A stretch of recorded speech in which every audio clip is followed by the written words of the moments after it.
Mon épouse est avec un autre homme, comment savoir si elle a vraiment des sentiments pour lui ou si c'est juste un rebond? Ce n'est pas votre problème qu'elle ait des sentiments pour lui ou que ce soit juste un rebond, ce n'est pas votre problème. Vous ne devez pas vous focaliser sur votre compétition, sur la concurrence, parce que ça va vous paralyser. Vous devez uniquement vous focaliser sur vous, en devenant la meilleure version de vous-même, en devenant le meilleur homme que vous puissiez être. C'est que comme ça que vous allez pouvoir le dépasser émotionnellement. Vous aurez des compétences émotionnelles supérieures à lui, mais uniquement si vous focalisez sur vous. Donc ne vous laissez pas distraire par le fait qu'elle ait des sentiments ou non pour lui, ça ne vous concerne pas. Dois-je rappeler à mon épouse les bons moments qu'on a passés ensemble et nos réalisations pour qu'elle change d'avis sur le divorce, ou est-ce inutile? La réponse est c'est inutile, puisque vous avez déjà essayé ça par le passé, ça n'a pas fonctionné parce qu'elle s'est sentie manipulée. Donc ça ne sert à rien, elle va changer d'avis sur le divorce quand elle se rendra compte que vous avez changé, mais pas avant. Mon épouse veut divorcer, dois-je lui montrer que je souffre ou au contraire faire comme si j'allais bien? Alors vous devez faire aucun des deux. La seule chose que vous devez faire actuellement, c'est vous focaliser sur vous-même. La seule chose qui compte, c'est votre santé mentale et votre santé physique. Le reste ne compte plus actuellement dans la situation dans laquelle vous êtes.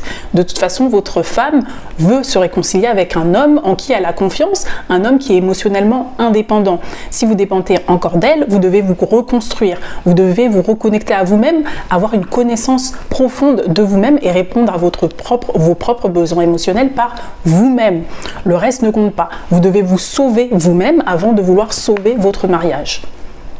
Mon épouse veut divorcer, comment garder l'espoir de sauver mon mariage sans tomber dans l'illusion? La meilleure chose à faire, c'est de vous concentrer sur vous, devenir la meilleure version de vous-même pour deux raisons. Un, même si elle décide toujours de divorcer, vous vous direz que vous avez fait le maximum, vous avez fait tout ce qui était en votre pouvoir et donc vous n'avez plus le contrôle et vous allez lâcher prise, vous n'aurez aucun regret, aucun remords. Et la deuxième raison, c'est que si vous devenez la meilleure version de vous-même, peut-être que vous allez vous rendre compte que finalement, vous aussi, vous voulez divorcer.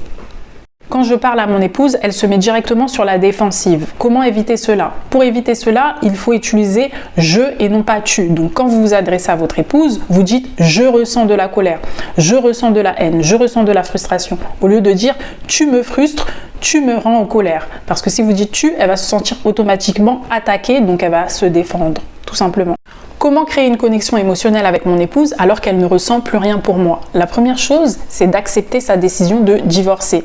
Il faut qu'elle sache que vous acceptez sa décision, qu'elle se sente en sécurité avec vous. Ensuite, il va falloir parler à ses émotions. Donc lorsque vous allez vous converser avec votre épouse, ce ne sera pas pour lui imposer une décision, lui imposer votre état d'esprit, votre façon de penser, mais ce sera pour la comprendre avant tout, comprendre son ressenti, comprendre ses émotions. Il n'y a que comme ça qu'elle pourra se montrer vulnérable avec vous, et en se montrant vulnérable, vous allez pouvoir créer une connexion émotionnelle.